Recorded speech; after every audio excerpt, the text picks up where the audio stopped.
Hey, hunting family, you are tuning into the Tracks and Tackle podcast, brought to you by Menser Outdoors.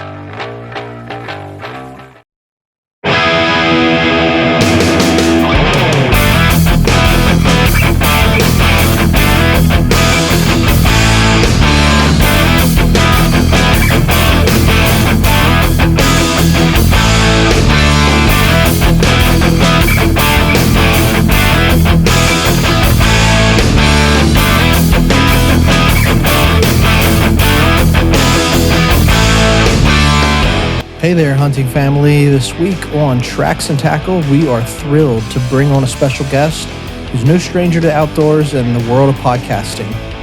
Mike Beacham, host of Mountain and Marsh Podcast, will be joining us this week. Mike wears many hats. He's the owner of two successful small businesses, Junk Clear and Sale Ready Solutions. But beyond the hustle, Mike is deeply passionate about the outdoors, a passion that resonates with everything we stand for at Tracks and Tackle. Mike comes highly recommended from our friends over at the 3B Outdoors Club, and let me tell you, that recommendation didn't disappoint. Mike is a tremendous source of input for guidance for the Tracks and Tackle team when we were just getting started, and it's an absolute pleasure to have him on the show today with us. We're going to go deep diving into some great conversations about hunting, podcasting, everything in between. So sit back, relax, and join us as we connect with Mike Beacham, true outdoorsman, a fantastic contributor to the community, and the newest member of our hunting family. Hey there, hunting family. It's time to give a shout out to a company that's been keeping our communities moving since 1995. I'm talking about Interstate Garage Doors. For nearly 3 decades, Interstate Garage Doors has been the go-to choice for comprehensive garage door services in South Central PA, as well as the surrounding Hagerstown, Maryland, and Martinsburg, West Virginia areas. And get this, they're not just any company. They're veteran-owned and family-operated with a proud history of serving both residential and commercial clients. Their professional technicians are the real deal, offering top-notch installations from industry-leading manufacturers and expert repairs for all garage door makes and models. From residential garage doors to overhead doors and openers, Interstate Garage Doors does it all. So whether you're a hardworking contractor building homes or a homeowner looking for service or just needing an upgrade, you can trust Interstate Garage Doors to get the job done right. And hey, they're not just experts in garage doors, they're also experts in giving back to the community, sponsoring podcasts like Tracks and Tackle. Are you ready to experience the Interstate difference for yourself? If so, here's a little something extra for our loyal podcast listeners.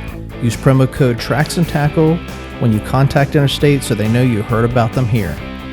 Just visit igdoors.com today to get an estimate or request service, or give them a call at 717-263-3150. Don't wait, take the first step towards a smoother, more secure garage today.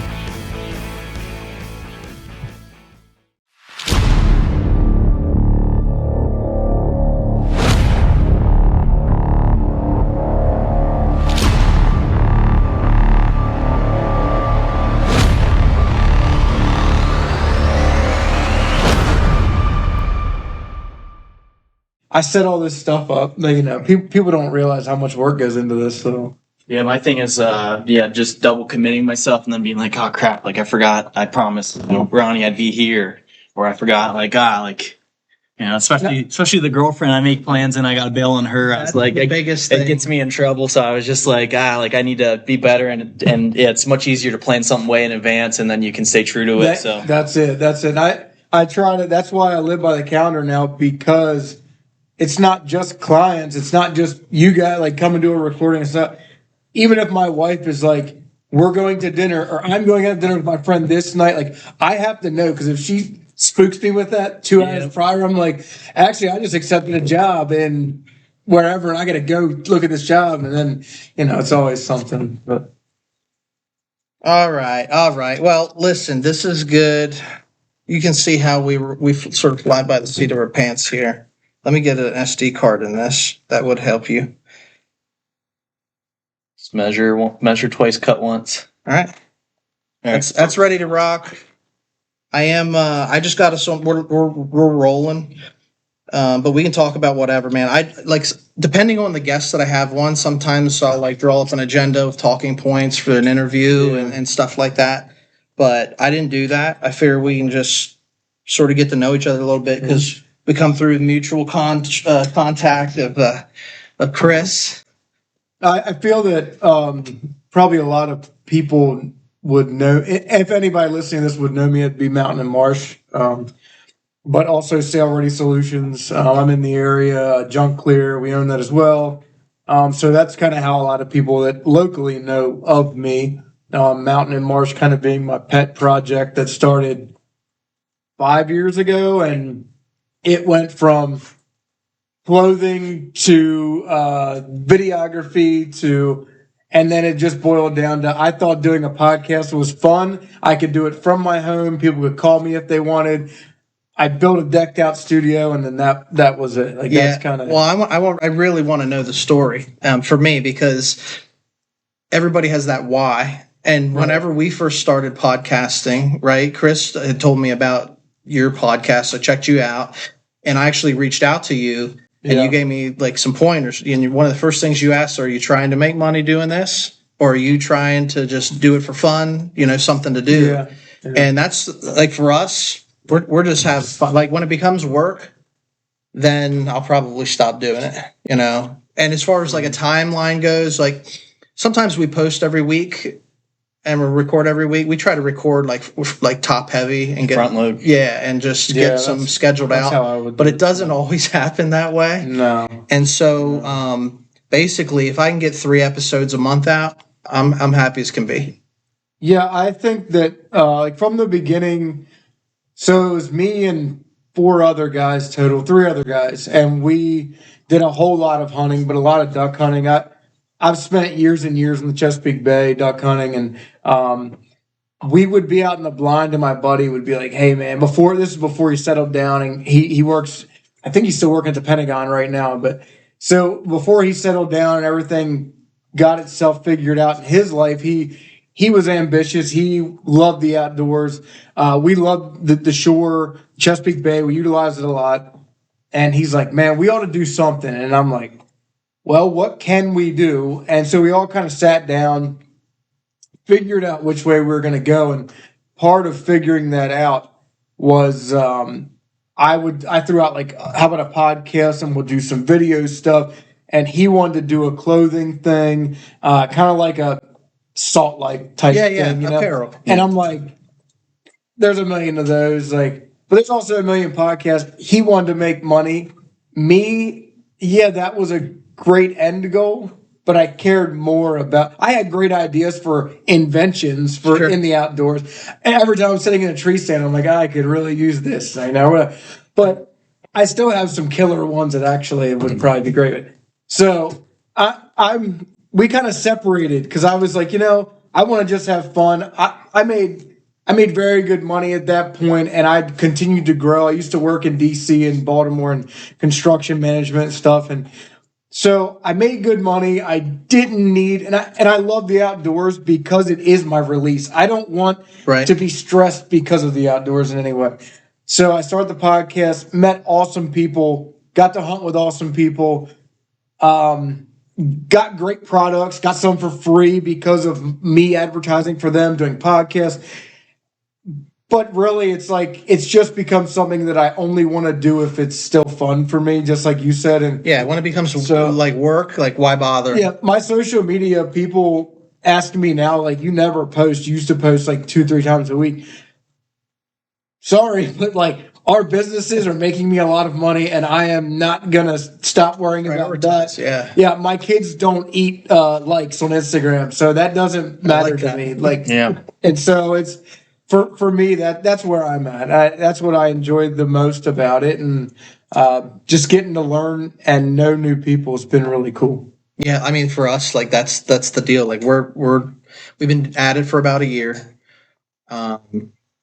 We're still trying to figure out the quality and, put out a better product. Certainly the first video I ever made was, trash, and started filming hunts just on a whim because I had a small buck coming into me, and I had a cell phone that had a camera, and didn't have that growing up, camera on my. So I was just going to watch it come in and get it on film.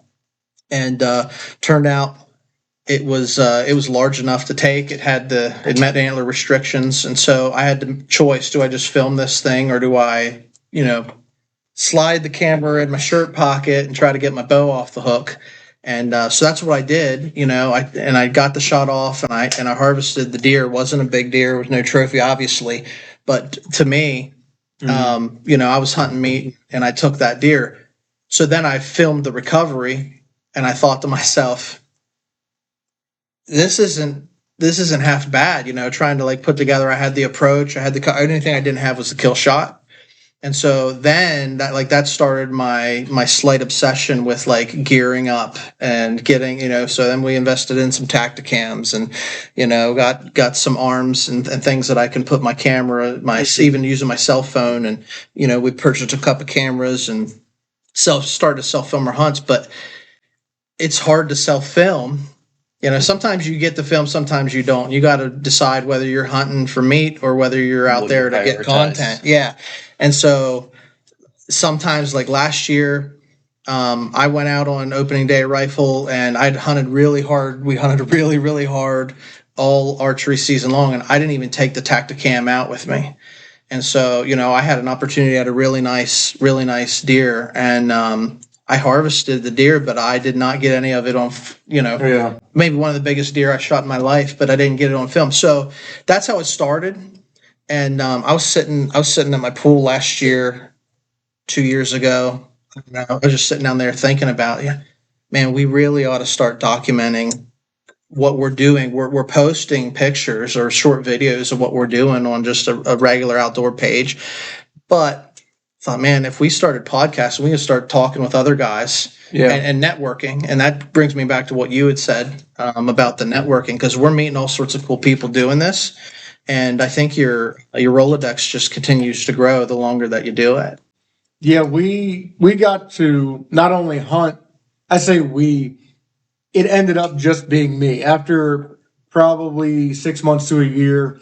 You're the long-suffering one. Yeah, well, I'm the one who spent the thousands of dollars on gear, building a studio, the entire thing. But it's okay. It's my work office now, so it is what it is. Yeah. But, it's set up as a studio and all, but I'm the one who spent all that money. I spent all the time learning how to do it. And we've done video out of the podcast, and people call into me, and I spend all this time scheduling. People don't realize how much editing, people don't realize how much time it takes. A ton of time. And so when people are like, hey, sorry, can we just reschedule? I'm just like, actually, no, don't worry about it, man. I already got somebody for next week. And it's so hard. I know that everybody has a life, but it's very hard. You got to treat it like a business to some degree. Yeah. There's a level of professionalism. And the people don't know, but it ended up just being me, really. And I've gotten to go on. I went out to the Monongah Halo 2 years ago in duck season right below Pittsburgh. Went out there and did some duck hunting in the mountains and stuff. And just, you get to meet all these cool people that do cool stuff. And mostly everybody's cool. Everybody's like, hey, I just do this for fun too. You want to come out and hunt? And I'm like, yeah. Stay in my spare bedroom. Cool. And then I do stuff like that. We're all cut from the same cloth to some degree, I think, even though we all have different upbringings and different backgrounds. The passion is the common thread, I think. Yeah, I think that Pennsylvania harbors a lot of outdoorsmen. I mean, to me, it seems like there's more hunters here than anywhere. I grew up in Maryland. I'm not just saying that because of public land. It was a shock for me to come to Miss Show, where they put roads and trails every half mile. Right. And I'm walking in from one side oh yeah, nice and thick. And there's another road. You think you're in the deep woods and then you hit a logging road. Yeah. Yeah. And that's all very odd to me. But Pennsylvania harbors quality hunters and outdoorsmen for the most part. And I really enjoy the fact that PA spends as much money as they do on public lands and upkeep. Yeah. Because Maryland, you got Chesapeake Bay that they spend all this money on So the rest of the public land's like, Yeah, you get inland, and it's not the same story as the watershed area. Mm-hmm. So would you say for public land there isn't as much in Maryland compared to PA? Yeah, for sure. Unless let me rephrase that. From Western Maryland, what little bit of land that is Western Maryland, I turkey hunted an area last year that was like a couple miles from the PA line and only like 25 miles or 20 miles from West Virginia. Like you're not far at all between the two states. There's a lot of public land out there. When you get to the Eastern Shore, the tracts of public land are just old farms. So they could be anywhere from 80 acres to 300 acres, and that's it. And you'll have 20 guys trying to pack in turkey season on 300 acres because that's all there is. They're picking the only spots they have to hunt, really, unless they want to travel all the way out to Western Maryland or buy another license. So that's, Maryland's pretty hard. Chesapeake Bay is awesome, let's be honest, but it's like, hunting land's like, oh, great. Like, there's not much hunting land. Yeah, so I see you do, like, posting a lot of, like, bow fishing. You're out on the water. I know you through, the rumor mill, you're a duck nut, that sort of stuff, which, if you get into that, I can see how that's an enjoyable thing. Have you ever done, like, upstate Pennsylvania? I guess New York's kind of like that too when you get away from the cities and stuff, but like big woods upstate PA. So my family, since 1952, my family's hunted the same mountain in Virginia, and it's on public land. It's big. It's George Washington National Forest. It's one of the largest steady tracts of public land up and down the East Coast, and it's millions of acres, and we hunt that national forest every year. For the old guys go down for an entire month of November. I go down for 10 days, sometimes early muzzleloader, and then also we go turkey season for like 3, 4, 5 days dependent. I grew up doing that. I've hunted big tracts of woods with roads 8, 10 miles, 12 miles away. That's how I know the mountain, and that's what I love. Right. I love that I love big Appalachian mountains. So I know what you're talking about. Yep. And so for me, when I go to like Michelle, it's like, this isn't it. Like, this isn't what I love. It's still too populated. I like being able to just go and 3 miles in, not see anybody, and set up on a scrape all day and eat a bologna sandwich. Like, that's all. I don't really care. Like, that's what I want to do. You know what I mean? Like, when I was at Michelle the first time, I'm like, this is Pennsylvania? Like, there's roads. There's a guy on a 400 road past me. What's going on? So there's a lot of, I want to say road hunters. But people we'll just down say the power lines. Yeah, we'll just say there's a lot of scouting goes on from the behind the windshield. So we'll just say that this neck of my show, I've done a lot of scouting, I'd say, and shed hunting this spring, and I just get the dog out training. Yeah. But I'd be walking steep parts of the mountain, and I'm like, man, like, no man has ever traveled here before. And I look down, there's like empty beer bottles, and you see that orange tapered somebody's tapes in the trees. So you see a tree stand, but yeah, tree stands were everywhere. I think in the little strip of woods up there, there's like 10 to 20 tree stands. Like, I'm on X and I'm trying to just pattern to know my way around the woods. But yeah, there's hunters out there. There's a lot of them. I've always, in Michelle, I always found it funny that you could drive down the road and you could almost count in your head 10 seconds and turn your head and find another orange track, like a ribbon or like one of those night eyes. Yeah. I'm like, where I hunt in Virginia, that is nil. There is, and it's illegal to leave stuff out, but also like, it's so big that if you drive up the road, yeah, you might pass a couple trucks off hunting. Those guys are more than likely local, and they're just going in half a mile. I get to walk like as far as my body will let me walk, and then walk down the mountain this way or down the mountain that way. And like I can hunt wherever I want. And so yeah, Michelle's a weird one to me. When I first got in there, I was like, everything's clear cutted. They, and then I drive around the corner and there's a dozer sitting. I'm like, they won't stop clear cutting this place. This is wild. There are a lot of quarries around here too, because most of the hill is sand, so they dig it out. They put it to work. Yeah. So I mean, as far as where we do a lot of our hunting in Western PA, and so it's anything but flat. I like it up there. And there's some nice genetics, in the whitetails out there, but you gotta, sort of like you said, you gotta travel to get to the spot where there's because it's still populated.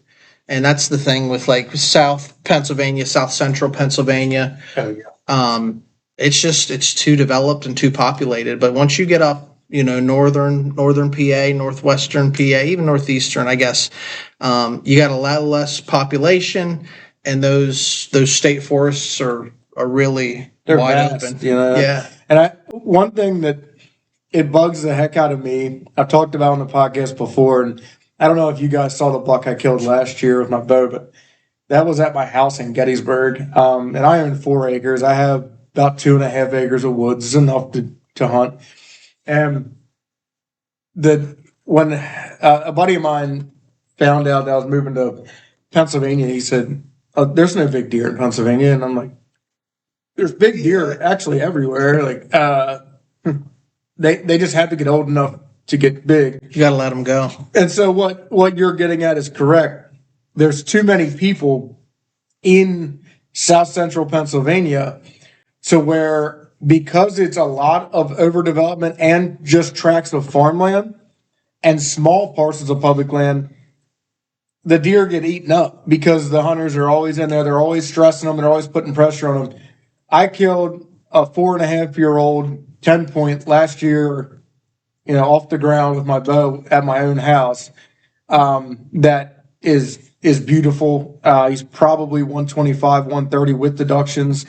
And there was a bigger buck running with him. And every year, because I live within Battlefield, right, there are these bucks that do get that old. Yeah, and it makes sense. I see them, and I know that there are these big mature. They're not just mature deer; they're big mature whitetails in my area.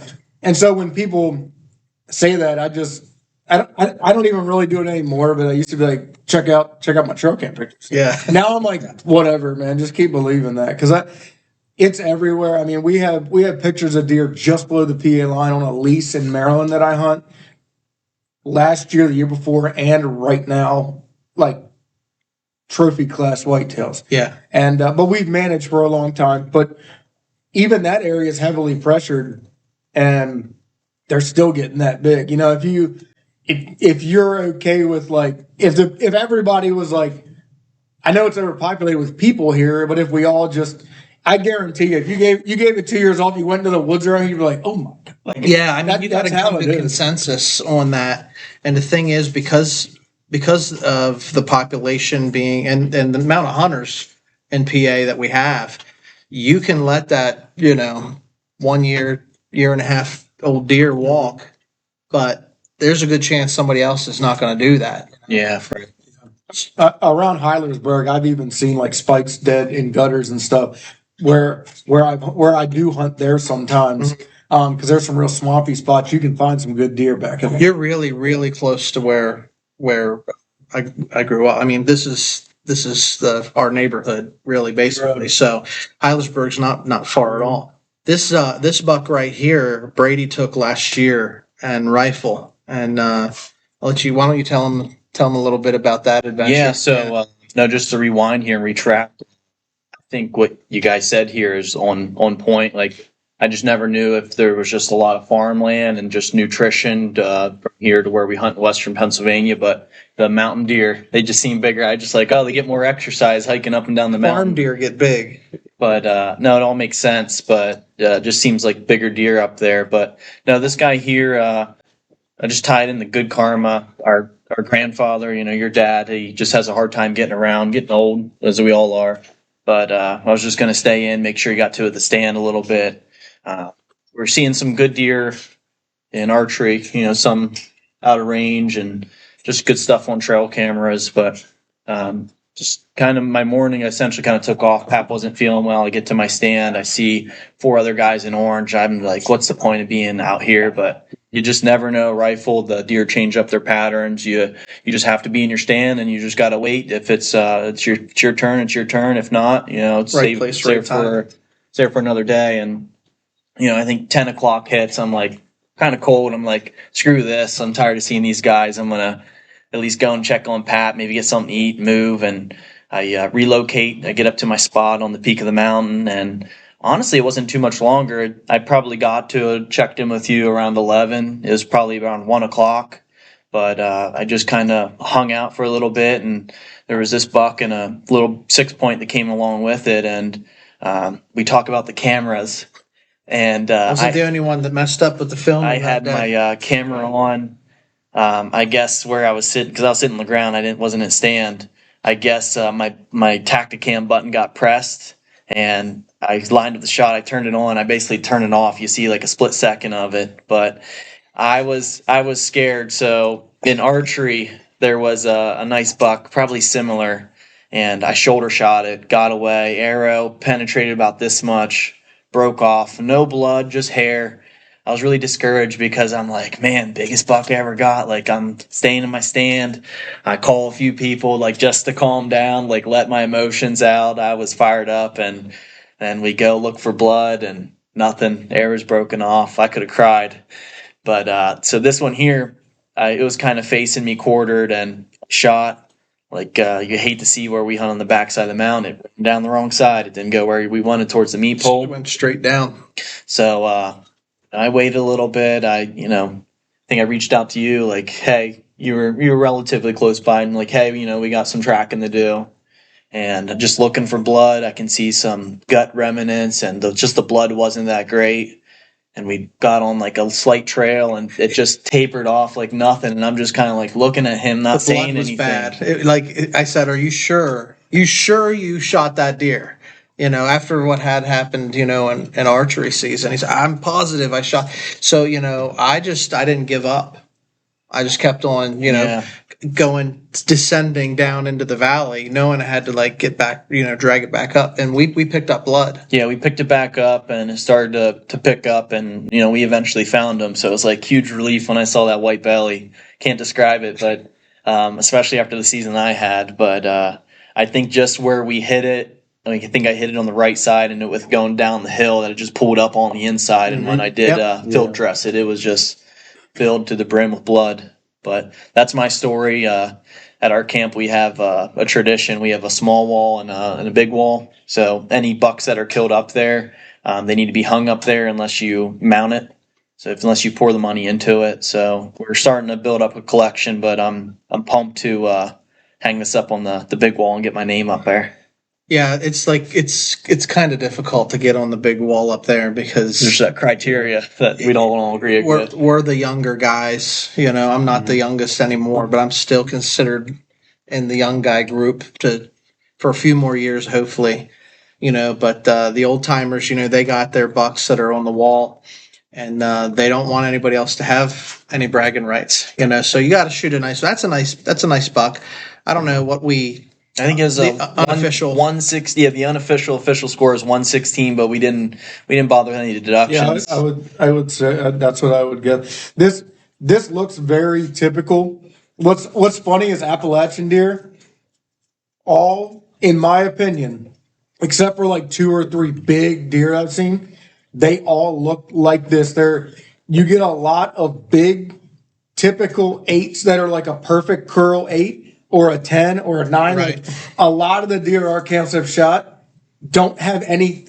It's not they don't have character, but this is their character, and it's the dark rack. And Dad and I have talked about this before. I think it's because they live in dense white pine and cedar thickets on the dark side of the mountain a lot. The older these bucks get, they're living by themselves. They're deep a lot of times. When they're, in the rut during rifle season, they're moving more. But most of the year, these bucks are in shaded areas and they're hiding. And the mountain allows the sun to never touch these racks. it's so typical of a mountain deer in my opinion. And we're hunting in Augusta County, Virginia, which is 4.5 hours from here where our camp is. So, that just goes to show like I have a deer on a plaque right in my studio that looks just like this. Yeah. It's funny. And I have another rack sitting there of a small 8-point that was a 2.5-year-old I shot last year on the backside of the mountain in the rut. And he was cruising through a saddle. I shot him. But yeah, no, it looks just like that. Literally like perfect curl. He's not like crazy wide, but he's like real symmetrical. Symmetrical. So many of those deer have those attributes in the mountain, which is cool. I love that. I would say maybe 2 years ago, you shot a 6-point, but the left side, Left hook, yeah. We called it the left hook buck, but like the left side was completely broken off, and it was still a 6. And I mean, it would have been a dandy if he had both sides. Yeah. And then that was 2 years ago, and then last year, his dad shot an almost identical deer with the left side broken off, and the beautiful symmetrical rack on the right hand side. And so it's just weird to see 2 years in a row, same antler broken off. It's not the same deer, but it happens. Battle. But they're not small deer, and something kicked its tail. What's funny too to me is I spent all my because I've hunted there since I was 3 or 4. Like I've spent all my childhood deer hunting down there, and the locals killed some nice deer, but they would say, well, there are no big deer in the mountain. Like, and even the older guys at our camp, but they would walk like a quarter mile from camp, and we have names for every spot on that mountain because they've been there since 1952. They have like names for every single ridge, every dog leg, every saddle, like whatever. And so they would be like, "Oh yeah, I'm going out to Wild Bill's tree stand or whatever." And you knew where he was headed. And it's a quarter mile from camp. You turn, you go down a real flat ridge, and you just drop right off the edge. It's like very easy walking. So my dad and I, when I was a kid, Dad caught wind of another guy hunts with us, an older guy who kept going way away from camp and going way down on the steep side of the mountain, the backside. And we were like, every day he'd come back. I saw a 3-point today and a 5-point. I saw a 6-point today and an 8-point, and the 8-point ran right past me. I just never got my gun up. And it's not that he's a bad shot, but back then he was. And he missed like 2 deer in 2 days. And finally, Dad was like, "Let's go. We're going." We followed him out, walked to the next ridge, dropped down in. Dad shot a buck that morning, like at 9 a.m. The next, I think like 3 days later, we did it again. Dad shot another one. I shot one. And then it just snowballed. And we started hunting off the backside of the mountain, 2 miles from camp, make a left, down the mountain. Right down. It doesn't get light down there until 11. It's not light until 11 in those saddles. And in the rut. I know that feeling. It's cold and the wind's hitting you in the face coming up the mountain in the morning when the thermals are rising. You got it. But what's cool is in the morning, as soon as the sun does peak, the thermals all shift up. So when we're hunting these saddles, midday bucks would be cruising. And I've seen some hellacious bucks down in there. And we've gotten some nice ones and some bears and stuff. And it's like as soon as we got away from camp, we realized the size these deer can get. And so I took a trail cam a cell cam 2 years ago, out about 3 miles from camp to a spot in an old clear cut where there's always, the mountain gets real low and the logging roads come up right next to the top of the mountain, and then it peaks back up. And the deer hop over there all the time. And so there's always huge community scrapes through that area.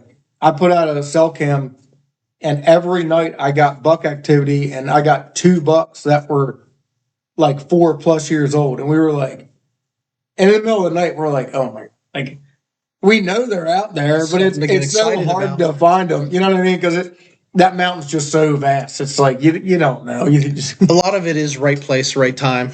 Like you've got to be at the right spot. And, it's a blast. I mean, that's the thrill of the chase, though. That's why we do it. So, sweet, man. Well, yeah, I mean, appreciate you coming out. I know we were sort of just been rolling here and rapid fire, but so you do the Mountain and Marsh podcast. You started that. How long you been running that?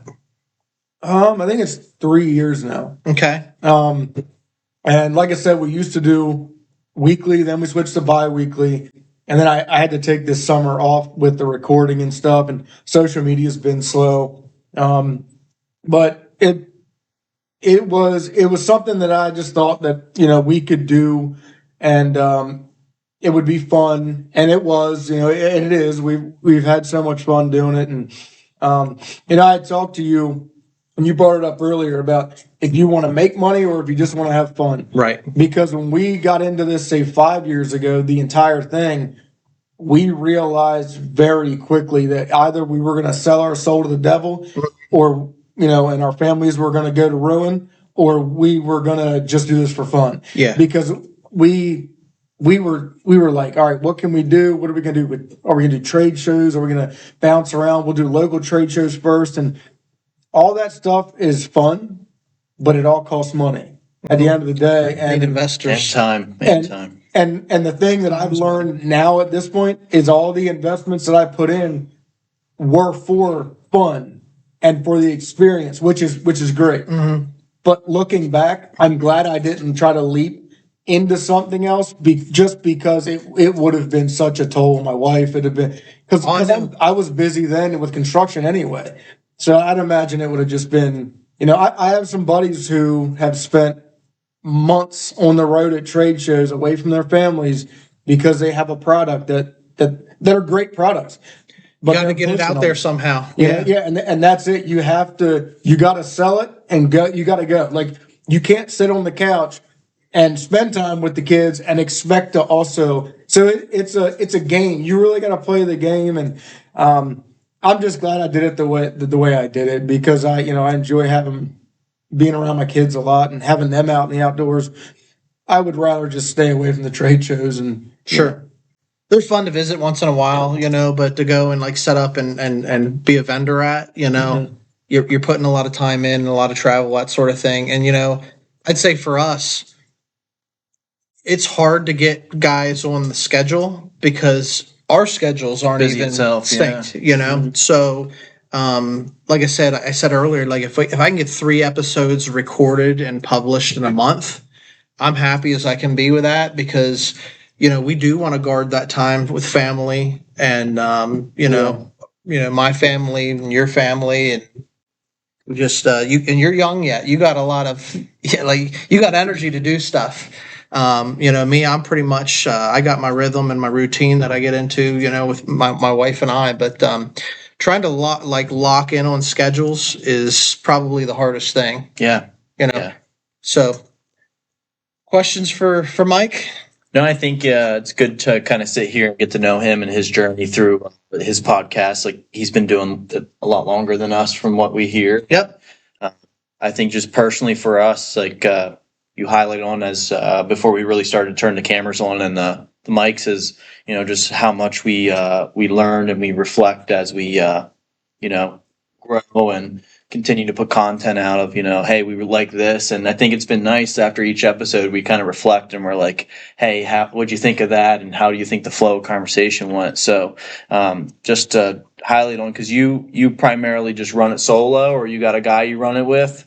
No, it's solo. And the reason was it was scheduling. We could, because guests, I need to cater to guest scheduling, either in person or over the phone.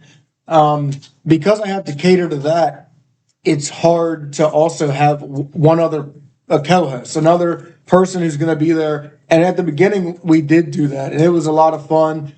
We had another podcast we did also where it was called Take a Joke, and we just, whatever, we were just hanging out, like whatever, BSing. But it went from all this that we were doing and multiple people to, after probably a year, it was just me, because I got fed up. It was almost like too much stress trying to deal with multiple people's schedules. At least I could deal with one. And because I do a lot, of call-ins with people from all over. Like if I talk to somebody from Canada or I talk to somebody from Texas or California, the time zones aren't even the same. So they're still at work when I'm home and could record. Yep. So my wife will attest, like there were nights that I'd come in the house at 10:30 because we didn't get on until 9:15. Me and the guy from California who had just got done eating dinner at 6 and was, just now sitting down on the couch to talk.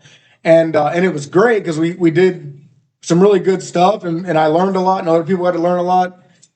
But at the end of the day, that is the most stressful part. Spending the money, it is what it is up front. And It's an investment, right? But the amount of time that I've spent stressing over, are those people going to call in? I haven't heard from them. Or are these people going to show up? Or the text I get at 5 when we're supposed to record in person at 6. Hey, not going to make it. Work got crazy. It's like, I understand work gets crazy, but also then I'm like, that's why I shot you a message this afternoon. I was like, man, I haven't sent anything. We haven't exchanged any like contact in a few days.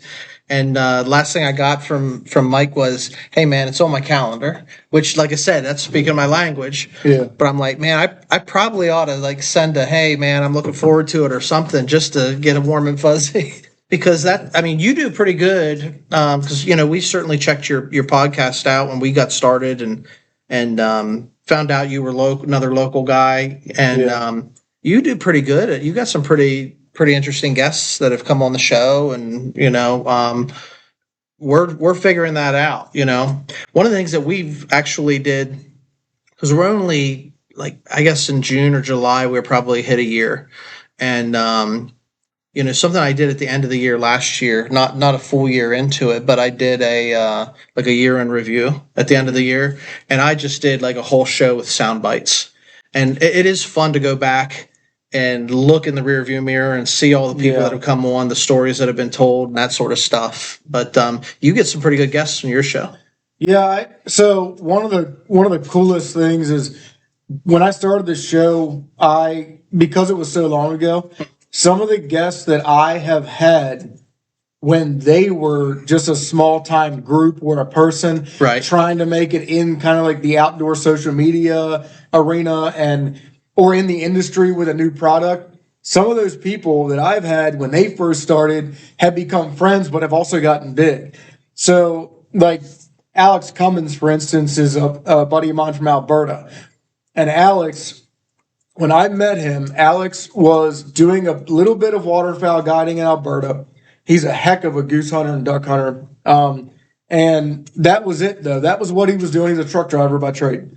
And what happens is up there it gets so cold and nasty that they got to park the trucks at some point anyway. So he was spending the winter times and throughout the late fall guiding for geese and ducks and just slaughtering. So I'm like, I followed him for a year, and I'm like, I got to reach out. We became buddies. Now, I think he still trucks a little bit in the summer months, like 2-3 months. Mm-hmm. But he's a guide for muskox in the Northern Territories in Canada, where there's no cell service. They live in big Cabela's tents covered in furs, and it's like -20 every day. He and like Lee and Tiffany Lakoski have gone up there, and Vicky Kurilenko and her husband, they were up there I think last year, and just all kind of people that like they just killed a world record muskox there under his guiding, and so it's he still does waterfowl, and now he owns his own spring bear guide service in Alberta. So this guy is guiding like 9 months out of the year, and he just does the trucking now as like a little boost. Yeah, where he used to do waterfowl guiding as a boost. So he goes to these huge events. His daughter shot like the biggest youth buck in Alberta 2 years ago, I believe. So he goes to all these events. He knows all these people. And so now if I have him on the podcast, he's a busier guy now, obviously. But when I have him on the podcast now, it's like I get to reach out to him, ask him, hey, you want to do a podcast? And he's super cool. He's always like, yeah, let's schedule something. But also, he's a lot bigger than I am. He's a lot bigger than he was when we started talking. And so, I got a guy, Rye Ludwig, who I went to school with most of my years in school. Rye and I grew up together. Rye works for Midwest Whitetails. He lives in Iowa now. He films for Midwest Whitetails. He's killed some bucks on camera for Midwest Whitetails. His wife killed a buck last year on camera for them. Other guys in our area are a part of their Eastern Division. They hunt in Maryland, and they've killed some gnarly bucks in Maryland for Midwest Whitetails and stuff. So I do know some people too. I get to do some cool podcasts that way. But yeah, I just reach out to people. It's kind of weird at first. I'm not a shy person, but I'm not like an outgoing person. I would much rather not talk to somebody just in case they're an ass than talk to somebody, if that makes any sense. We're like that because I say, when I'm around a large group of people or whatever, I'm kind of I'm watching the room. Me too. I'm evaluating the room. I don't need to be the center of attention. But, if you talk to my wife or anybody that knows me, or even Brady, he'll like, you put him on a microphone, he'll sit and he'll talk. Doesn't take much to get that flip. Yeah. So, whenever when I connect with people, I'll sit and I'll talk and, share stories and that sort of stuff. But, I can relate to that for sure. Yeah. I think that, like when I first started reaching out to people, I was really weary about it. And you do run into people who will leave you on red or will answer you and be like, I don't have time for this. Like, some people are arrogant, they got egos, but that's every industry. It's true. I meet plenty of people who suck, through my business. It just is what it is. But I will reach out. Let's say that I scroll through Instagram and I'll be like, you know what? This person, they all do different things. I would love to talk to this guy about duck hunting in New York. I'd love to talk to this guy about hunting in Arizona for deer, whatever. And then I'll just reach out to him and I'll ask, or if I have something in my head, like, man, I'd really like to learn more about snakehead fishing or whatever. I'll just reach out to 2, 3, 4 guys, and maybe this has happened to me. Like, only one of them will actually commit, but I'll get a great podcast out of it. So I kind of learned to not care as much. I was like, whatever. Like, if they don't like me or they don't want to take the time, it's their time, it's their prerogative. I'm not gonna bug them about it. But when I do get them, sometimes you'll be surprised at the people who would be just cool with it. Like Jason Lebo reached out to me, who's the guy who's huge on social media, and I think he lives in York Springs. So he's another local guy, yeah. Yeah, but he Keystones and Ketones guy. He does a lot of hunting, makes all the funny videos that are on Facebook and TikTok and all this stuff. And he reached out to me. I can't even remember how it worked. But he does some Sika hunting down the shore. I duck hunt down there a lot, and we connected and we talked a lot about that. So sometimes it just happens that way. Once you get big enough, I'm not big, but once you get big enough, you network. I've seen your name. You've been around long enough too. Yeah. Once that happens, it's kind of simple. It's reach out to people. If they don't like it, whatever. That's the way it is in business and marketing, in general, mm-hmm. And as a business owner, you go out, you got to get your name out there, and you want to get your brand recognition and that sort of thing. But, we do a lot of, in the business that I do a lot of marketing where I'll go out to mixers and marketing meetings and, mm-hmm. You're just trying to get your name out there, but you'll meet people that you connect with on something, and when we are reaching out, the people that we've reached out to, like you said, I just see somebody, whether they comment on a YouTube video or we start going back and forth to get a little dialogue, or maybe they're just into something that we're into. And we just reached out to, Brady's got the dog here, Cincy, and he's trying to get her trained up. She's still young. He wants to train her how to track. And so we thought, let's get an episode, bring on somebody that knows something more about it than because I've never raised a dog to do that. There's a ton of people out there that know more than you do on a subject matter. Mm-hmm. And like you said, Mike, you'd be surprised at how eager people are to share their knowledge with you on a subject matter that they're passionate about. If you just got to connect with them on something like that. I think that anybody who doesn't is kind of just selfish. Why wouldn't you want other people. I don't understand it, but you know, it's like our business, Sailray Solutions. It was a brand new concept. I went to a bunch of events and like these communities for realtors, and we were connecting with all these people. Mm-hmm. And I actually have multiple copycats now. I know them, and they won't say anything to me, but I see through social media what they're doing. And I'm like, oh, so they're doing what I explained in front of an entire group of 100 people because people were interested. Now there's copycats. It doesn't bother me that there are. That should be flattery, you know. Yeah. That's what I told my wife. Was like, kind of weird. I'm like, you know what though? Like, how cool is it to know that the idea worked? It was an idea that I came up with drinking a beer in my garage. So sure, the fact that there's best people ideas like some of the best ideas. This is a great. And now I'm like, it's real. Like, my idea was real. It came from here. And now there's people like copying me. So that's kind of cool. You know, I don't see, especially in the outdoor industry, the people that I've talked to that have been ignorant to me. Ignorant doesn't mean ignorant, but the people who have been right. You know, mean to me or in any way, or in my opinion, it's like, you know what? Then I don't need to talk to you. Like, if you're like that, you got something wrong with you, man. Because the outdoor industry, 95% of the people who focus any time in social media, in media in general, in videography, the community could be tight knit, but there's these people. There are some people who are mean. You know, they'll be mean to you. And to me, it's like, you know what, man? Like, we're all just out here having fun. You know, we're not all Michael Waddell. You know how Michael Waddell was a great bow shot. Don't get me wrong.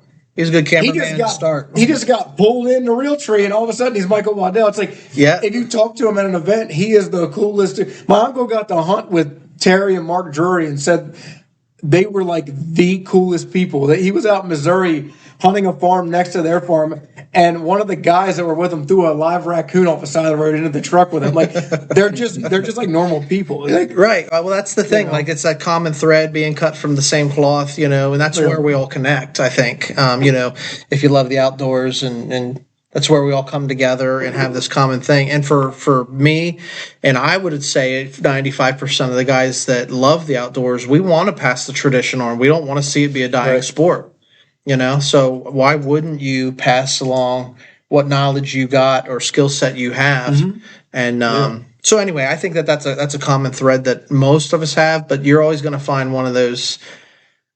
Yeah, there's always somebody. It's in everything. But like, I bring up real estate. Yeah, like 50% of realtors, they just suck. They're not good people. Like, their egos are bigger than this table. Like, and it's not. Some of them don't even make that much money. They just think because, oh, I don't even have to work. I just push a pencil, and I show up in my Mercedes that is on lease, and I sell a house, and it's like, yeah, man, like, I'm out here sweating and I'm dirty, but you know what? This is clean money. Like, I don't.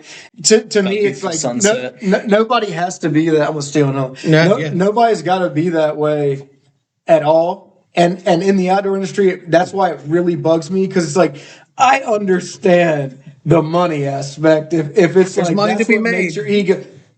But in the outdoor industry, the percentage of people who make it in the money realm, that's a different thing, man. Like, my buddy Rye spent 8 years of his life filming, getting into filming, then getting in with Midwest Whitetails East, filming in Maryland, paying for leases, killing some big deer in Howard, Montgomery County, then turning around and getting the opportunity to go film in Iowa, but he had to move his entire family and like his life to Iowa. There's a cost. He made all those decisions and all those calls. There's people who have had a podcast for 6 months who won't answer you. It's like, hey man, just because like you're sponsored by Beaver Game Calls or something, I don't know. Like, you're sponsored by some random. Like, I don't care if you're a pro staffer, man. Like, you know why I'm not a pro staffer? Because I don't care. Like, I'm just having fun. Like, I had some sponsors that were on the show, like, and they were like, hey man, could I? And I don't charge them like nothing. I charge them like $5 a month. Like, it was like, yeah, man. As long as you help me with some of my fees, I'll say something about it. Like, I don't care. It doesn't matter to me. It's like, whatever. Well, that's what it comes down to. Like, we're having fun, you know. And if you're having fun, you know, at the end of the day, like I say, you know, we just want to keep the lights on. and keep the bills paid. But because there is a little bit of an investment to doing this. But yeah, I mean, you find somebody that has a like-minded, passion, and people will support you. Like I know once we get like some guests on the show, they think it's pretty cool. Like and I reach out. We started out with like people we know. And because it's a common passion, and people that I grew up with, we've all gone different directions, but we all have that common thread of, outdoors, hunting, loving, fishing, camping, whatever it might be. And you tell them you're doing a podcast. You tell them, hey, would you come on and be a guest? Some guys have like really embraced that, and we appreciate it too. And we'll have them back on because, at the end of the day, it's all about community. Like we start our shows and under shows usually saying like, hey, we're addressing our hunting family. So like everybody that's listening, you're part of the hunting family. Like Mike, we don't know each other personally, but we've connected through, social media, right? Common points of interest and stuff. And you're part of the hunting family, and it's just the way that it is. Mm-hmm. Yeah. And what else is funny too, is if you go on Facebook, there are so many people who, completely crap on other people, and that's plenty of that. Yeah. That's a pretty big thread. Like it happens a lot. And to me, I try not to pay attention to social media very much because to me it gives me the heebie-jeebies. I'm like, you guys aren't real. Like what? Yeah. Why would you say that to other people? Like that's not you wouldn't do that. But also, there are so many people who will battle it. Like, okay, I only hunt with a vertical bow. I thought about buying a long bow, or a recurve, but like I love compound bow hunting. I love duck hunting, but I diver duck hunt most of the time.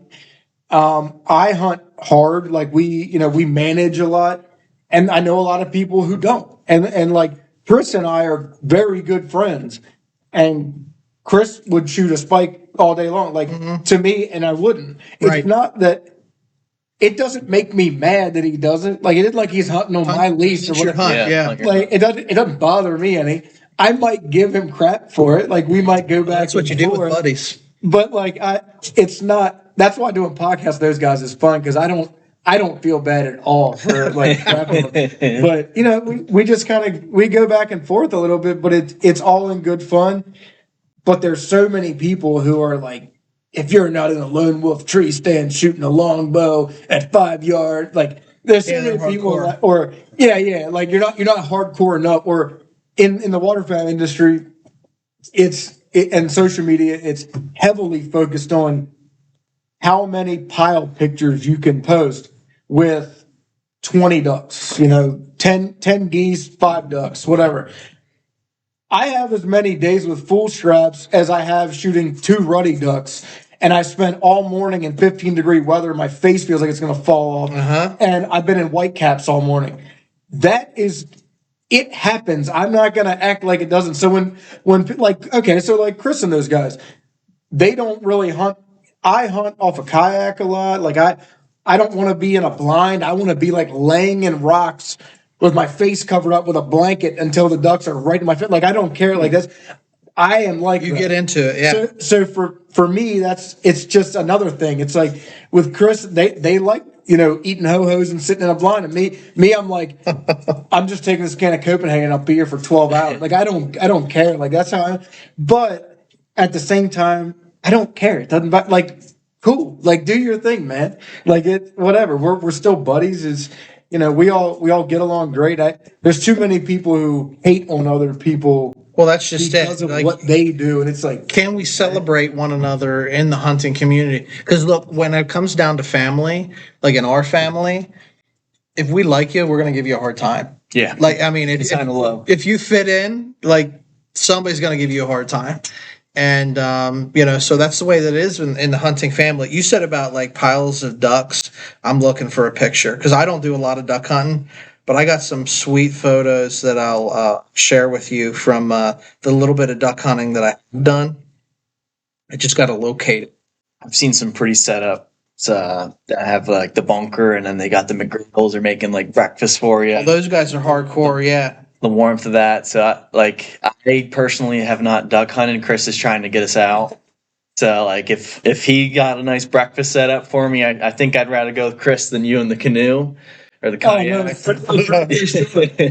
Last year we shot 2 mallards one day on the Monocacy River, probably 3 miles into a float, and it was bitter cold. It was snowing so hard that the ducks landed right in front of us, and an eagle jumped them. We shot them, but like I love that.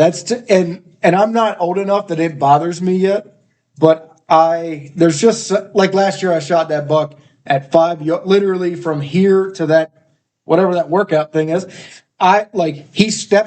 He was so close that when I was laying down with my bow beside me, he pushed the doe right around here, and I saw his rack go past me over a log, and I sat up and drew back and shot him. But like, that's what I love. I just bought a full decoy. We're going to use decoys this year. I rattle a lot. We hunt off the ground a lot. Like that's just how I like to do it. So the first time I went duck hunting, I was invited to go duck hunting for a work event, and I was like, man, that's during hunting season. Mm. So I had to like sacrifice for the business, for the company. I sacrificed, took one for the team, and I went down to Stuttgart, Arkansas. What is sacrifice going to the I had no idea. I had no idea, and and we're just going out, and every day was like that. The pictures like that. Every day was, you go out, you get up in the morning, you hunt for like 3 hours, 2 hours, 3 hours. Everybody's limited out. You come back, you eat a big breakfast, and it wasn't really hunting. No, that's that. Well, so personally, I've never been to Stuttgart. One of my best friends who I diver duck hunt with a lot, he does. He goes every year, and he'll text me in the morning while we're laying. Yeah. That's what it's about right there. While we're laying in a layout boat.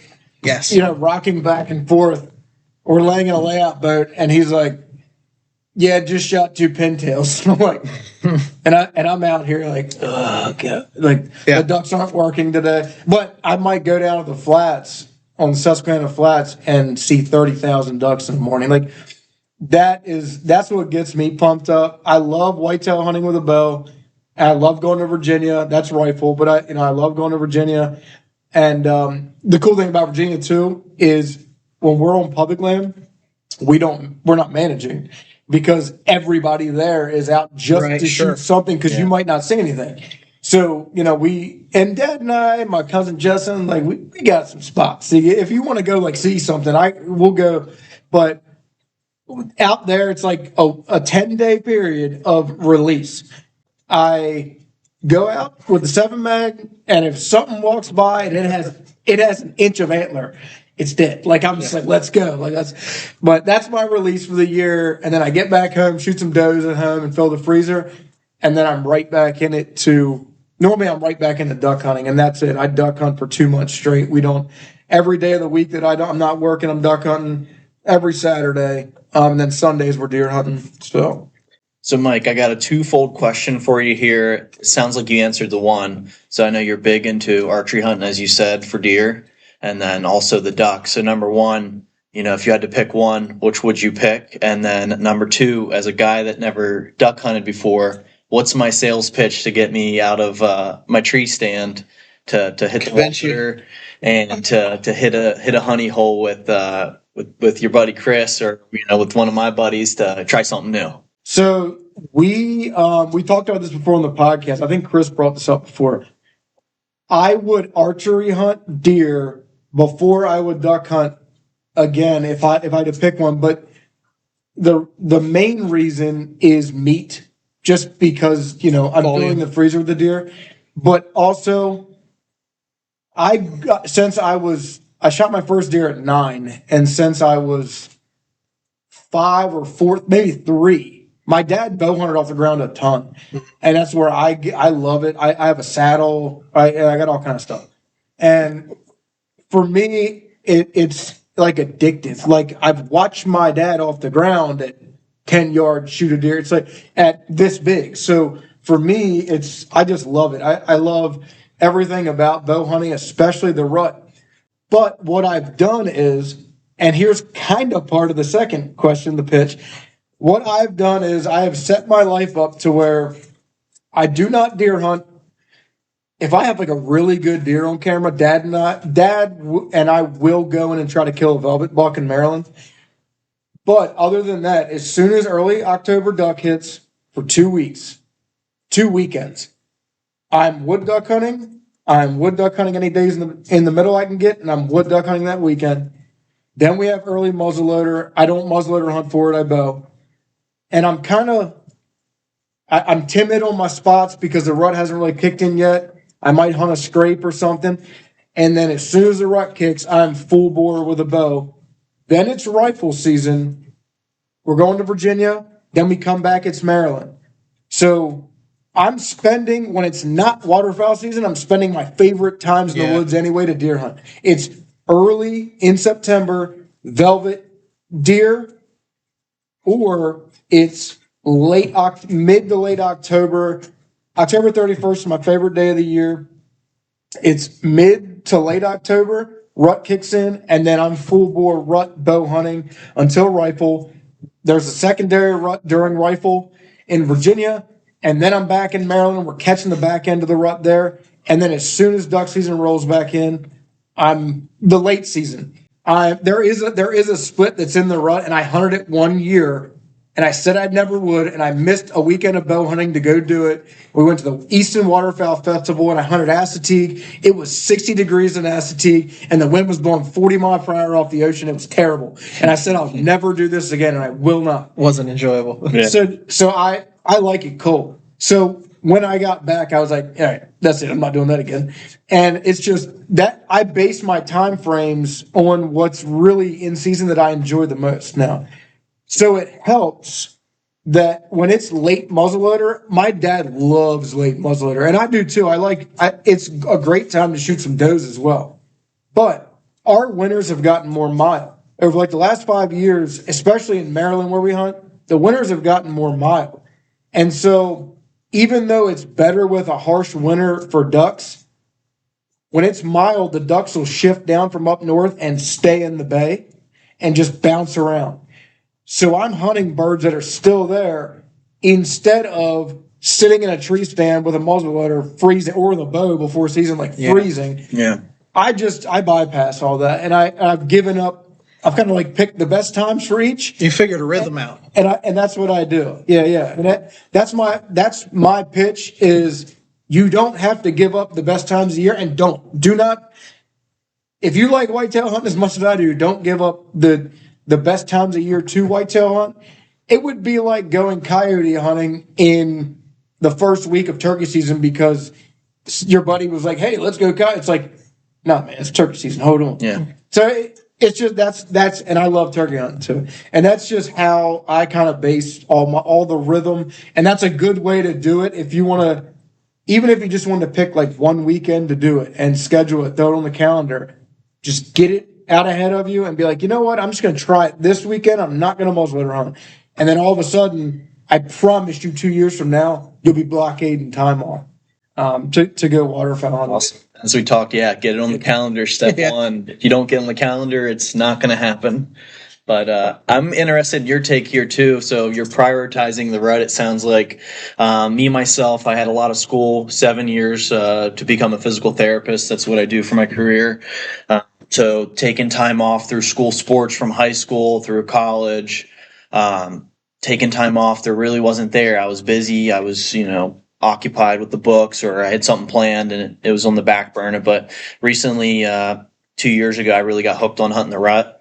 So, it started off as taking, Friday off, and now I take off Thursday, Friday. Now it's take off the whole week. It keeps growing each year. Yeah. I got plenty of PTO. I would take off that month you brought up earlier if I had someone else that would gladly do it with me, but they burned it all up, taking care of the family. But that's besides the point.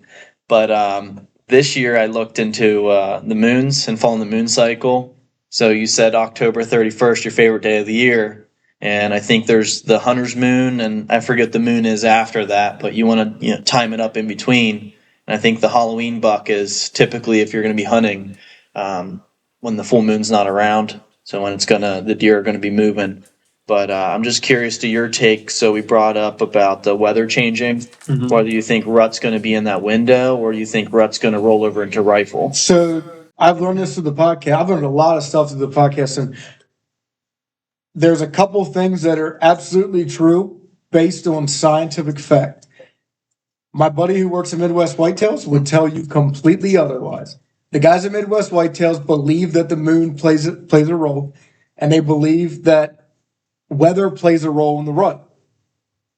Does within a 48-hour period, I believe, On a cycle. are on a cycle. They come in every. So, when we moved into our house in Gettysburg, I learned this.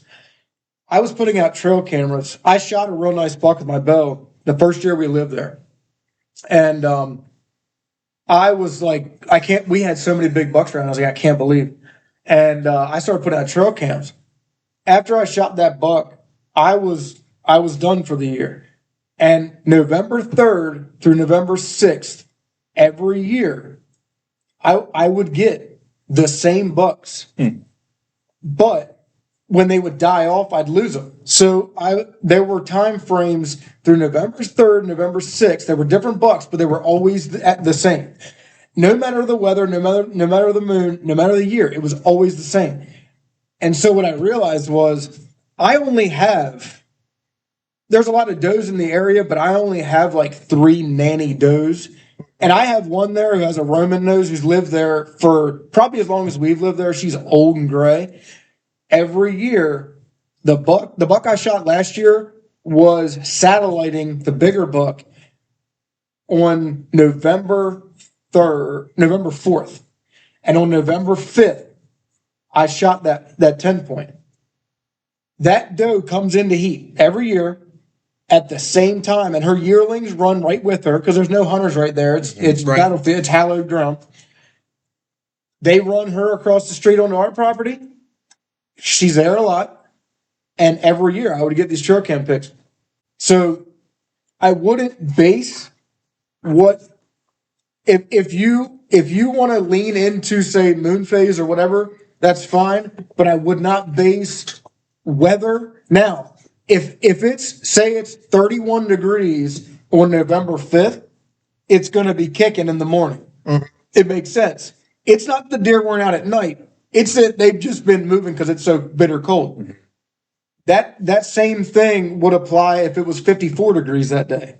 If it's 54 degrees by 9 a.m., you still could catch a cruising buck, but it's not, the does aren't moving as much, and naturally the deer aren't moving as much because it's not as cold. But that doesn't mean that whatever does in that area isn't in heat, because absolutely when they come into heat, they come into heat. And QDMA did all the studies on this. The moon phase isn't a thing. And the weather isn't a thing to the rut. The weather is a thing when it's mid-December and it's late muzzle activity, and it's 5 degrees out. Absolutely, those big bucks, especially mature bucks, are going to hang out longer in the morning into the daylight, trying to pack on the pounds, trying to pack in the protein and the fiber before they go lay down. So it all does affect. But when it comes to the rut, I wouldn't. all bets are off. I wouldn't be worried. I would pick whatever time that you feel is the best, and then for the next 3 years, put trail cameras over community scrapes. Watch those trail cameras for 3 years straight. You don't have to be a crazy person and document with a pencil every time, every day, but I put all of my trail cam pictures of 2+ year-old bucks, like 8s and up. I save all of them on my camera and I watch them grow. And on community scrapes is the best way in the rut to document them, because you can kind of, a lot of deer will be coming past large community scrapes in the middle of the night, but at least you know that they're there, and at least you know when they're moving in the nighttime. And deer feed 3 or 4 times a day. So the reason that sometimes when it's bitter or cold, deer will be out at 7 a.m. in a field feeding, and sometimes when it's 45 degrees, they'll be out there at 8:30 a.m. feeding. It's just because the cold didn't take it out of them when they were in their bedding zone, and they didn't have to go out. Their stomach wasn't hurting that bad. They didn't have to go out, and so it all that does play a role. But in the rut, it doesn't. And I'm partial to October 30th through November 5th. Some people have killed more big bucks November, and I'm talking like big buck. I'm not talking like a spike. If you want to go shoot a spike, like, at any time you could, you know what I mean. But we've spent so many years. I probably spent 12 years managing 2 different properties, and trail cam recordings and everything else. Just pick the days that you want to pick. It's like one of those things. It's a crapshoot. You take off now, and then it rains 4 out of the 5 days you were going to hunt. If it rains, that buck might be underneath of a log 300 yards away. You just don't know. It's one of those things. Yeah, so twofold. You brought up that nanny doe you've been tracking. So I thought it's been pretty cool. I don't know. I'd say consistently the past 5 years, maybe a hair or 2 years longer than that. But we have blackface. Common doe we've seen, very identifiable traits, and she's got a big old black face. She's been around. Snout. Yeah. You know it's her. And she's reproducing. Yeah, so she's been around. We see fawns, and first there was kind of a little loop by one of our tree stands, and you see the fawns like racing around. It's like awesome to see. You think, oh, I just picked up a bug, and then you see these 2 fawns racing. So pretty neat, but pretty cool to know that this deer has matured over the years and continues to reproduce.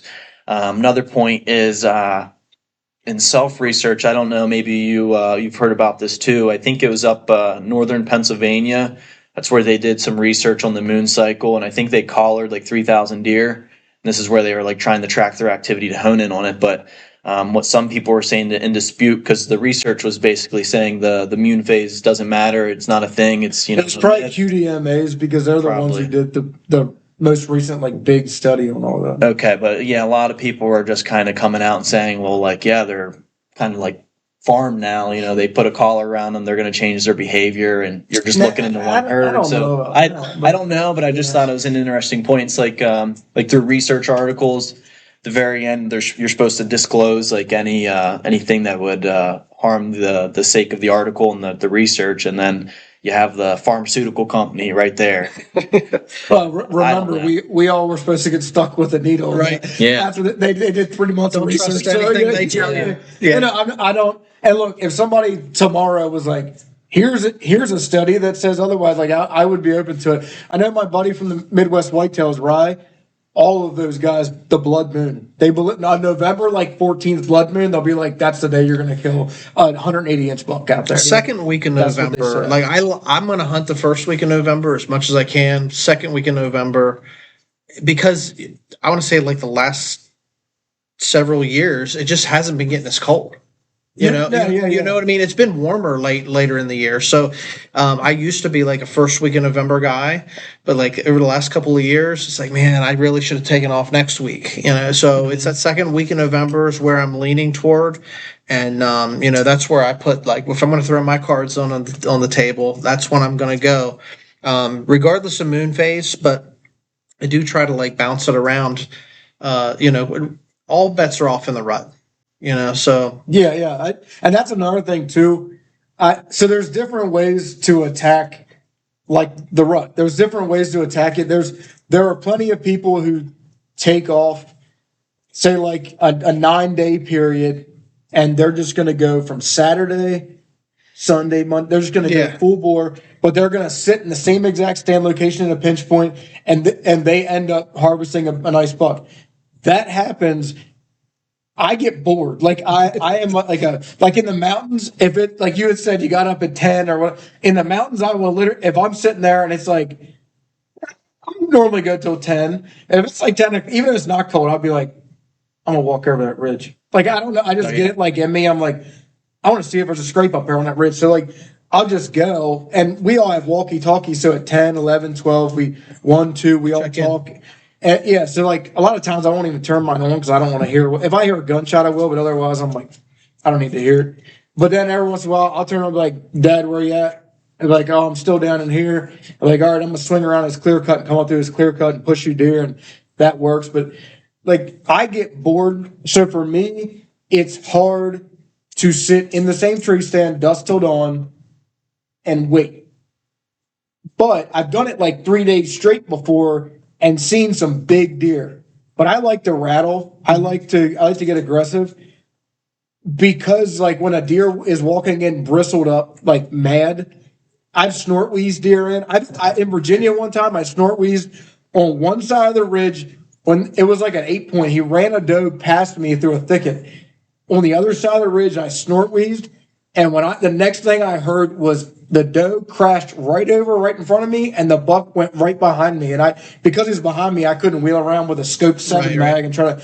But I mean, just barreling because he was mad. Like he had turned her and ran right to me, and just because he was so like that gets me pumped up. So that's what I want to do. I want to But last year it was cold for the first year in Virginia for that late November. It was actually cold that week, and Saturday, I shot the buck moving at like 9 a.m. in a saddle, at the top of a saddle, and in the same exact spot on Monday, I was walking, because this spot's like known for bucks. It's right next to private land. We walk way back in, and then the guys on private land have food plots. So when the bucks start moving, we're like, we got to be here. They push them to you. Yeah, so because they'll get in and start moving around with 4-wheelers. Yep. And they'll push them. So we'll get down in there, and sure enough, there's an 8-point and a 4-point running a doe, but they're so far down the ridge on the other end of the saddle that I can just hardly see them bouncing through. But it was cold that week. I thought that there was more movement that week than in the past. When it's like 50 degrees down there, which has happened a lot to us recently, guys will come back to camp and be like, yeah, I didn't see a deer all day. Like I sat in that one spot a mile from camp, I didn't see a deer. Just lying down. And because they're just hanging out. Even though the secondary rut's still kicking, all your nanny does by then have been bred. A lot of your 1.5, 2.5-year-old does have probably been bred. So you have to find on farmland, it's easier. They all use the same bedding area. Here comes the 1.5-year-old with the buck behind it. Down in Virginia, it's like, now we got to go find a 1.5-year-old doe that is hot. Yeah. And, so, but the weather down there that late, in my opinion, plays a part for sure. Yeah, this year learned a lesson. We had a segment. It was lessons learned and just reflecting on the past year. We always have lessons learned, right? You go out, you learn from your mistakes. Yep, but kind of similar to you. I like being mobile. I like kind of switching up where I'm at, just changing the scenery. Sometimes it's the same day, or sometimes it's the next day. Like, hey, I saw the deer. It's probably 75 yards away. I'm gonna move a couple trees closer, and I moved my trees, and I think there was 4 or 5 does that were coming in. So I'm like, all right, I'm getting excited, and they probably got closest at about 50 yards, and I'm basically hunting the peak of the mountain, just shy from it, and I'm like, all right, they're not coming any closer. I'm gonna wait. They just kind of got to that point, just walked it out. Well, I don't know. It's newer for me. You said about your Ratlanders. I think one time I took them out, didn't bring them out again. It's fun. You get bored, you rattle them. But I brought a grunt call out and never really used that. But the lesson learned was don't grunt at does. I grunted, they wheezed, they took off. But what was cool, the other side of the mountain, I heard brush crackling. It's like I knew a deer was coming. Because most of the time when deer come, they sneak up on you. They're real quiet, real agile. But this thing, crash through the brush, then it's doing a little trot, and then it starts to walk. I was like, holy crap, here comes this nice deer. But that was the lesson learned. But I think also it was kind of cool and to note that, hey, if during the rut, which looking back, I think it was the 1st or 2nd November, so in that time frame you like to hunt, it was pretty cool, and it worked out. It failed in one way, but it worked out in the other. My brother likes to give him a hard time because he hit the grunt, and the does, they beat feet. Reacted accordingly. But in reality, the grunt, there was a buck on them, and it brought that buck into shooting range for him. So and they probably thought, oh, he's right there, and they took off because they had been getting right. So it's a lesson learned, but it's like stories like that. You come back to camp and say, hey, I tried this. This is what happened, and then you got guys that have sort of walked this road a little bit longer, like or myself and your dad, and we sit and we talk through this is what you should have done. Yeah. One thing too is it took me. I'm 32 now, and I've been hunting with a bow, muzzleloader, rifle since I was 11, 12. It took me until I was probably 26, 27, and that much time and development and maturity, and like to realize, because we hunt mature deer, to realize what mature deer do. And it's so much different than like any other. It's just, it really, like in the mountain and the rut, you're playing a different game. You're playing a numbers game. You're playing a time game, like most of the time. But there was a kid that showed up last year and killed an 8 and a 9 on the backside of the mountain the 2 different days that he was at. Like, the guy was a killer. Yeah. And Dad said he was like 20. Like, I'm like, some people just got it. Like, I don't know. It took me a whole lot longer. Sometimes you have a good year too, you know? Yeah. But some of these guys, man, like nowadays, especially, I love the hunting public. They're one of my favorite people to watch. And that's mainly because the way that those guys hunt is the way that I enjoy hunting. Yeah, I like going after it. And to me, like, I've spot and stalked some deer, and like, to me, that is so much fun that I've learned so much from those guys. They have been a big influence on the way that I hunt, the way my dad watches them a lot, the way he hunts, the way that we think. And one thing I like about those guys too is, so they used to work at Midwest Whitetails, and they get shunned by the guys from Midwest Whitetails because they gave up a life of hunting farmland, big, mature, like 5, 6, 7-year-old, 8-year-old bucks to go chase whitetails on large tracts of public land with zero knowledge until they got there on a Saturday, and it takes 2 or 3 days to figure it out. A 3-year-old on Tuesday or Wednesday. Maybe they shoot a 3 and a 4-year-old throughout the whole week. 2 guys do, and to me, that it's impressive that someone puts so much time, effort, trail cam reconnaissance, food plots. That's impressive to me. But it's more impressive to me that somebody can shoot a 3.5-year-old in 4 days, sometimes 2 days, going in completely blind at the start, driving their truck down the road, finding a deer trail, walking back, finding signs, checking it out and figuring it out. All of that to me is like that's not just skill, that's drive. If you're out in Iowa on your 350 acres of completely managed property, and your neighbor is also in the same boat, and that neighbor is also in the same boat, it changes the game completely for you. Where, my uncle hunted Missouri out there. He said like 3.5-year-olds would walk by, and he would be like, oh my God. And they're like, oh yeah, that one with the fork on its horn? Yeah. Like, and let it go.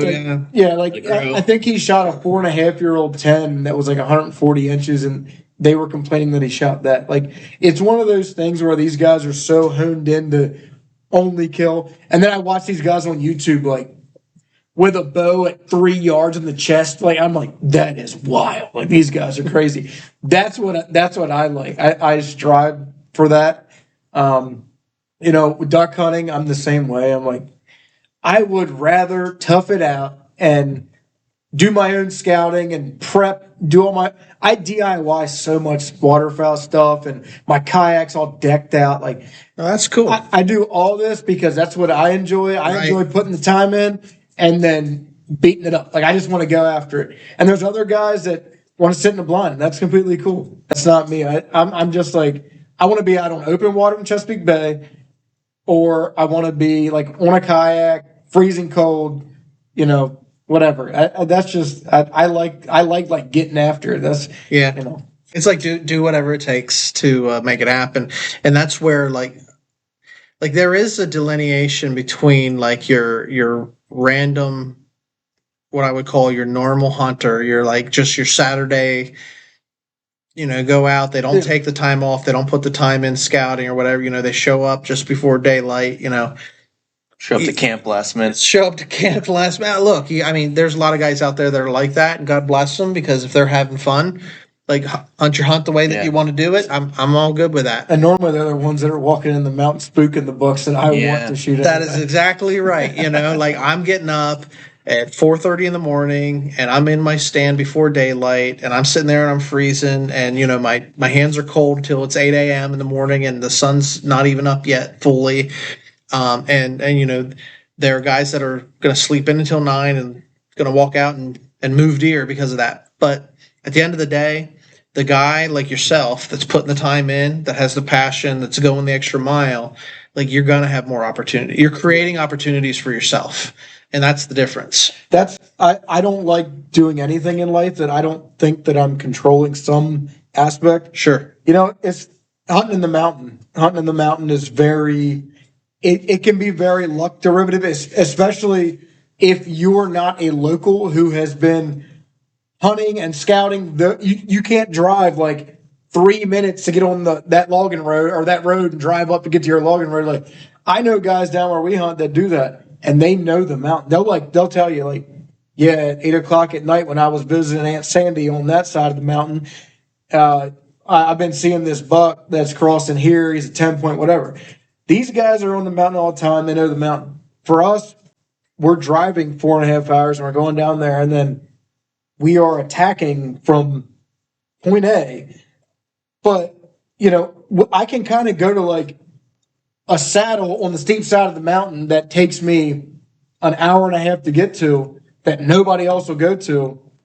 But I know that I probably have a 50% better chance of seeing a buck than they do in that when they walk right out where all the locals have been going and pushing all the deer out, they're probably not going to. So there are ways to make it better for yourself. It's just, like you guys said, it's not, I can guarantee I'm going to see something. I don't know what I'm going to see, but at least I can put myself in a position to see something where a lot of guys will complain. And I'm like, the lesson learned is create opportunities for yourself. I was going to say, like, for me, we have 20 acres where our cabin property is. And like archery season, that works out great. Like you can hunt 150 yards away from somebody. You're never going to know they're there, but deer's going to come to you or it's going to come to me. Like we're not both going to see it, and it's not going to make it to me or it's not going to make it to you.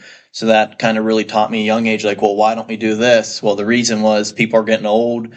They don't want to move as far away as they want to. They got their spot. They're addicted to their spot. But I was like, well, like, state game lands borders our property. Like I'll my stand and climb up, and it's a little bit of work to get to where you want and bring your stuff up. But when you get there, you don't have to worry about being cold, number one. And then, you're away from everybody. You kind of got your spot, and you're not interfering with anybody else's hunt, and it's your hunt. And for me personally, I learned a lot 2 years ago in the spring, just hunting turkey all day long is the late May season when you can hunt dusk to dawn. I was like, well, like it's nice out. Like, why the heck can't I do this in deer season? So I started doing more all day sits rather than coming in for that bologna sandwich at like 10 or 11. Learn to pack the sandwich. Yeah, pack 2 or 3, and even 3. I don't know if it's enough for me. This year we're going to pack more. But just being in the woods more, seeing more deer, like it just goes hand in hand. So it's just common sense, but just making those adjustments and pack a lunch. We're gonna be out here. Pack a lunch. It's time to go to work. When you guys go out there, are you guys in a position where are you dragging deer? Like, are you using a 4-wheeler? Are you dragging deer? No, we're dragging deer, and it's no 4-wheeler. It's not fun. And so, like, this is a great topic for me because last year we killed 3 deer on opening day on the wrong side of the hill where if they don't get hung up by a tree, they can die on the spot, but they're gonna they're just gonna go. They're gonna slide. Rewind too, like what you said about your duck season. Like I'll never do that again. There's plenty of times where we're never gonna hunt this backside again, just because we know how much that drag sucks. So in November, I was like, I'm never doing this again. Like dragging this deer up. We each had a handful of antlers.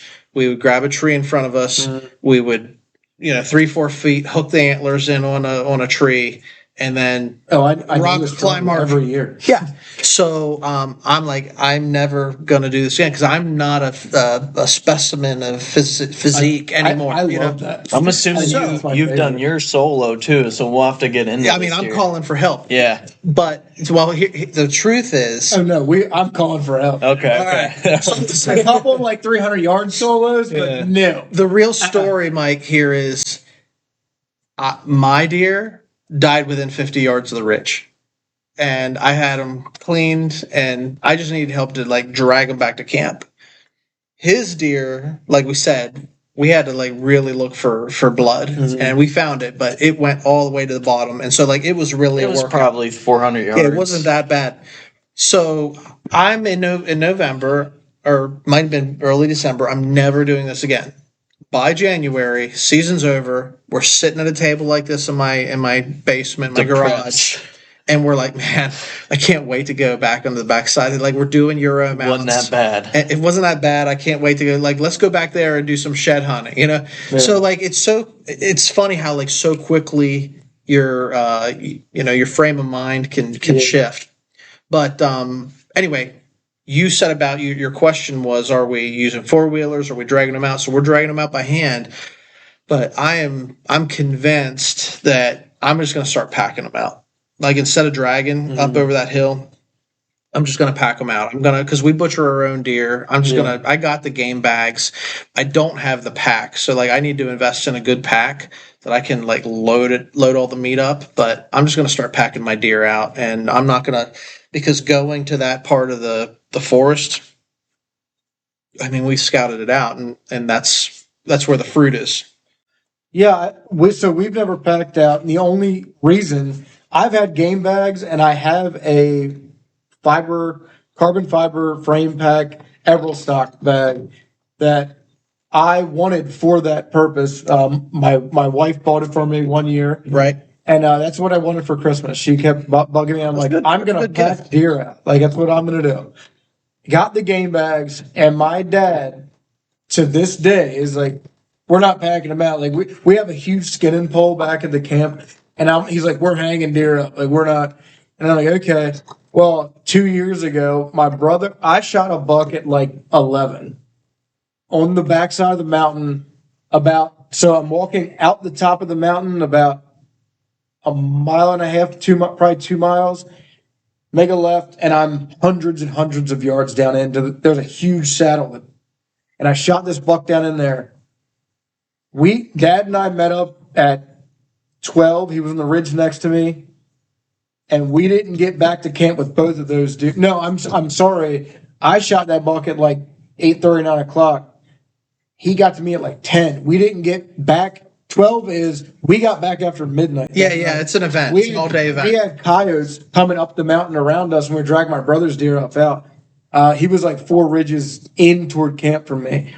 So we got my deer to the top, drug it out the mountain, met the top of his ridge, went down, got his, come back up, and it was like after midnight, and everybody's complaining. Everybody was hungry, but what we do is we'll get up on top and then call into camp, be like, we got 2 deer out here, backside of the mountain, like we need some help. Reinforcements. And we have a deer cart. Sodas. Mountain Dews. We have a deer cart with like big tires on it. And so they bring the deer cart out with a backpack in the middle of it, and it's completely full, and that is cold beer. And then they take it down, meet us, and we spend the rest of the time coming up, 100 yards that time, stop. Lay there. Like, you're dying. Oh, I tell you. Your legs are burning. Start again. But I love it. And you get back, you eat a bowl of chili, and it's like the greatest thing you've ever eaten in your life. Yeah. And I love it. I think that's the coolest stuff. One of the spots that I hunt, it's notoriously steep in a ravine. There's a ravine. Right. And every time the deer I shot the buck right over top this ridge. And as he was coming across the 8 point, I shot him behind the front shoulder. He barreled across down through here, and I'm like, oh, he's dying right here. Like, I looked up, I'm like, oh, it's not even that far of a pull up through here. And he flips, but it's so steep that when he flips off his feet, he's airborne for like 10 feet. Like, he's like, yeah. And when he hits, he just takes off down the ravine into the gutter, and I'm like, oh. It made more work. The drag to the top that should have been an hour was like 3.5 hours, But I love it. I think people who don't get to experience the mountains and don't know the mountains. I've taken buddies down there to camp, and they're like, dude, I'm never doing this again. Yeah. Because they'd rather walk from their truck 100 yards and sit in a tree stand. Me, I'm like, to me, this is awesome. You can explore, dude. You can go wherever you want. You can get lost real quick. It's all public land. Yeah. Go that way until your legs hurt, and then stop and sit down. Like, I bet if you walk far enough, you'll find a buck rub that you've never seen that big, I swear. See? And, these guys, we would do it, and then these guys are like, I'm not coming back. I'm like, how? This is the greatest thing to me. Like, it's awesome. The thing is, you don't know what you don't know, and so like, we bring friends, we take friends hunting and stuff like that. And if they've never had that experience, like you don't know what you don't know, Right, right. So like, we try to bring people into the experience, whether it's hunting, fishing, or what have you, Listen, man, we can keep going, or, we've been rolling here for a little Yeah, bit, but I know it's a weeknight, so like we're gonna have to wrap this thing pretty soon. But like we can always make time to reconnect. But Check out the studio too. yeah, we'll come to you next time or whatever. Okay, But cool. So why don't you just lay out like how people can find you? On Mountain and Marsh, social medias, Instagram, Facebook. I do have a TikTok. I don't really use it. And obviously the podcast, everything, Spotify, Apple, Google, whatever. It's iHeart. It's all of them. And I will get back into doing some more here soon. But like I said, I've just been so busy. But I do want to keep doing it. I enjoy doing it. I might even shift it to like a once a month show or something, just to keep doing it, to make sure that I'm not giving up on it. But to keep putting that. So my social medias will be more active through hunting season and all. But Yeah, a lot more content while we're active in the woods and stuff. Yeah. I'll just tell you, Mike, you've been a help to us. You just don't realize, but getting started, reaching out to people that you come on good authority, and I'm like asking you questions about how to do stuff or whatever, and I might take your advice or I might not, but appreciate it. Really do. No problem at all. If you have any questions, please reach out. I don't mind at all sharing my experiences. It doesn't affect me any, for you guys to know. So what does it matter? Well, it's been good. I appreciate you coming out. I actually reached out to Mike because we were changing up our microphones and our system here. So this is actually an inaugural test here. So hopefully the audio sounds somewhat okay, because I don't got earbuds in or anything like that. So we're gonna play with this. But everybody else, we appreciate you tuning in as always. You can find Mike at Mountain and Marsh, and you can find us at Tracks and Tackle. Everything we're doing, we're doing for the fun of it, and I'm sure we'll continue to connect through hunting season, swapping stories, for sure. and everything We'll like that. link up some, and I know Chris has got a blind out of Cadorus this year, so that'll be cool. We'll be able to get you guys out there in a blind instead of just sitting up, on the edge. So that'll be sweet. You guys should go out and experience it. It's fun. It's fun for sure. Yeah, loving it. To check it out. All right, guys. Well, thanks for tuning in. Appreciate you, hunting family. And as we always end this podcast, we're going to just remind you guys, get outside, do something, and stay wild.